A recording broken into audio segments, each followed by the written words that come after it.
Told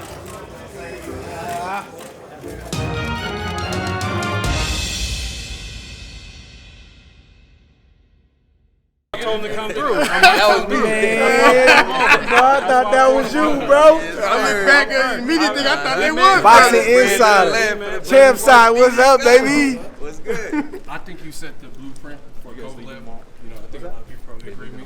Canelo and Kovalev. What do you think at this point in Kovalev's career? And Canelo? It's tough, man. It's a tough call. I've said I could see Canelo late, but then I see Canelo putting all this mass on and talking about bulking and building. That's the wrong thing to do. You think that's the right thing to do when you're moving up. Fighters won't admit it, but you have insecurity. You want to look the part. You don't want people saying you look too small. That has me concerned about Canelo because Canelo fades late in fights at his normal weight. So now you're going to put on an extra 10, 12, whatever it is, and you think that's not going to weigh you down? Come on, man. That's going to weigh you down. So I'm teetering on my Canelo late prediction. I don't know. But I don't have, and I know the people going to say, oh, this is hating. I'm not hating. I'm keeping it real. I have zero faith in Kovalev as a fighter right now.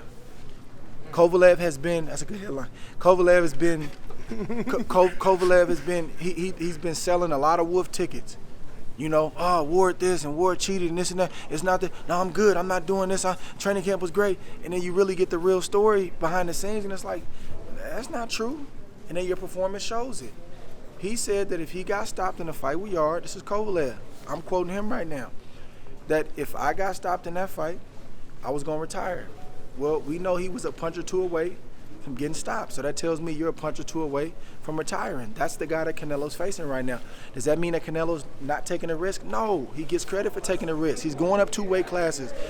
Kovalev isn't the crusher anymore. He's Sergey Kovalev, but he's still formidable. He's still dangerous early. I don't know. I'm going back and forth as far as my predict because I can see it going a lot of different ways. I think it's just a good fight to watch and see how it plays out. It sounds like it's Canelo regardless, just how.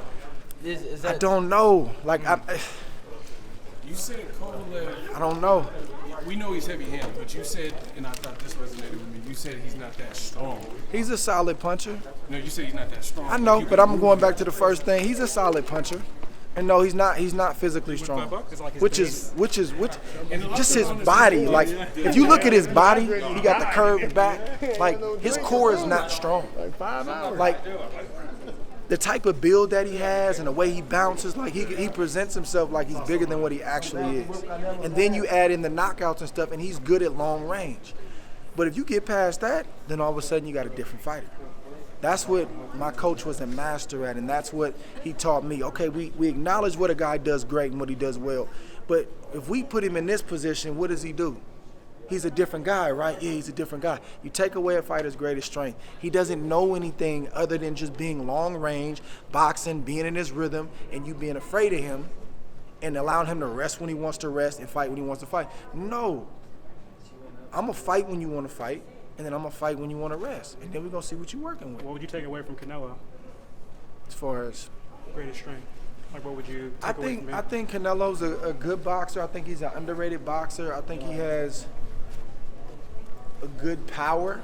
But I don't know about what kind of power he's going to have putting all the mass on. It's going to take away from his power. What'd you think of it? I was just going to say, like, I know, and I keep going back to this, but that's the mistake I made in the first fight. I had stuff going on with the knee and all of that, but, like, my mindset, if I'm honest, I was a little concerned about looking the part. You learn, you know what I'm saying? I'm looking, trying to make sure, man, that, you know, people consider me a real light heavyweight instead of saying, and Verge the whole time, and I wasn't listening. He's like, son, you big enough, you strong enough. You've always fought bigger guys. Just speed. Don't worry about nothing else. You strong, and it's hard to accept that sometimes. So anytime you move up, a fighter's gonna want to look the part. I think that's what Canelo's doing. I think that's gonna hurt him a little bit, but I don't think it's gonna hurt him enough where he's gonna lose the fight, though. I don't think this is gonna be enough to lose the fight. 6 days prior to the Better Be Bostic fight, Bivol defended his title, went the distance. Did you happen to catch his performance? And if so, I didn't catch it.